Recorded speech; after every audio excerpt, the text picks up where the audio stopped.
नमस्कार साथियों, मैं हूं मनीष बोकाड़िया और श्रीजी स्टडी सेंटर के इस प्लेटफॉर्म से आज आपको राज्यपाल से जुड़ी कुछ रोचक जानकारियों के बारे में बताता हूं।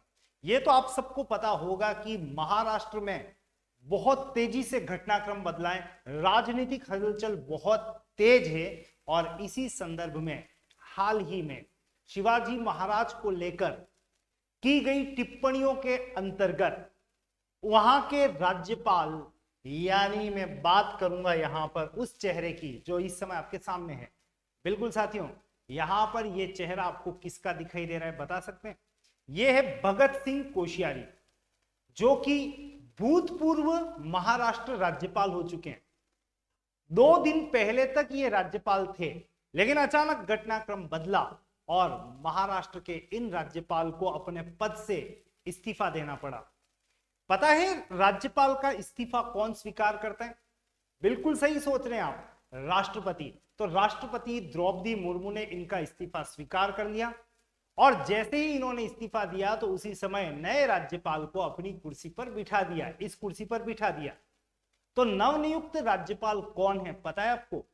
बिल्कुल, जहां राष्ट्रपति द्रौपदी मुर्मू पहले थी झारखंड में राज्यपाल थी और उनके उत्तराधिकारी के रूप में ये चेहरा रमेश बैस, जी हां बिल्कुल, राष्ट्रपति ने महाराष्ट्र के नवनियुक्त राज्यपाल इन रमेश बैसवा को नियुक्त किया है। तो अब अगर आपसे पूछे कि महाराष्ट्र के नए राज्यपाल कौन है तो रमेश बैस, ये नाम आपको ध्यान में रखना है। और फिर रमेश बैस से जुड़ी कुछ और बातों पर भी हम यहां पे फोकस कर रहे हैं, यानी इनसे जुड़ी कुछ तथ्यात्मक बातें। तो बिल्कुल आपको ध्यान रखना है, ये झारखंड और त्रिपुरा के राज्यपाल रह चुके हैं, झारखंड और त्रिपुरा के भी। और जुलाई 2021 में द्रौपदी मुर्मू जैसे ही इन्होंने राज्यपाल का पद छोड़ा, क्यों छोड़ा पता है? राष्ट्रपति का चुनाव लड़ना था। उस समय झारखंड के राज्यपाल के रूप में रमेश बैस को ही बिठाया गया था। ये 75 वर्षीय हैं, रायपुर में इनका जन्म हुआ है और भाजपा के सांसद भी रह चुके हैं भाजपा से। नेक्स्ट, हमें यहां पे एक बहुत इंपॉर्टेंट इंफॉर्मेशन कलेक्ट करनी चाहिए और खास तौर से तब जब हम प्रतियोगी परीक्षाओं के अभ्यर्थी हैं। तो आपको यहां पे अनुच्छेद, राज्यपाल का पद बता सकते हैं किस अनुच्छेद में? बिल्कुल, ये जानकारी निश्चित रूप से हमें होनी चाहिए।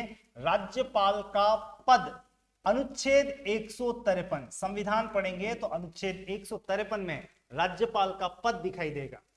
राज्यपाल की कार्यपालिका शक्तियों का वर्णन वो हमें दिखाई देगा आर्टिकल 154 में, 154, यानी समस्त कार्यपालिका शक्तियां जो राज्य की हैं वो राज्यपाल में निहित होंगी। तो राज्यपाल को सर्वे सर्वा घोषित करता है आर्टिकल 154। और इसी तरह से राज्यपाल की जो नियुक्ति होती है वो किस अनुच्छेद के तहत होती है? वो होती है आर्टिकल 155 के अंतर्गत, अनुच्छेद 155। और फिर बारी है राज्यपाल का कार्यकाल, वो किस आर्टिकल के अंतर्गत आता है? तो राज्यपाल का कार्यकाल अनुच्छेद 156 के तहत गिना जाता है। वैसे राज्यपाल का कार्यकाल कितना होता है? अगर आप सोच रहे हैं 5 वर्ष, तो हाँ बिल्कुल ठीक है, सामान्यतया उनका कार्यकाल 5 वर्ष ही होता है। लेकिन आपको एक जानकारी निश्चित रूप से और होनी चाहिए, राज्यपाल अपने पद पर कितने समय तक काम करते हैं? तो 5 वर्ष नहीं, तब आपका जवाब होगा राष्ट्रपति के प्रसाद पर्यंत, during the pleasure of president, यानी राष्ट्रपति जब तक चाहे तब तक ही राज्यपाल अपने पद पर काम करेगा।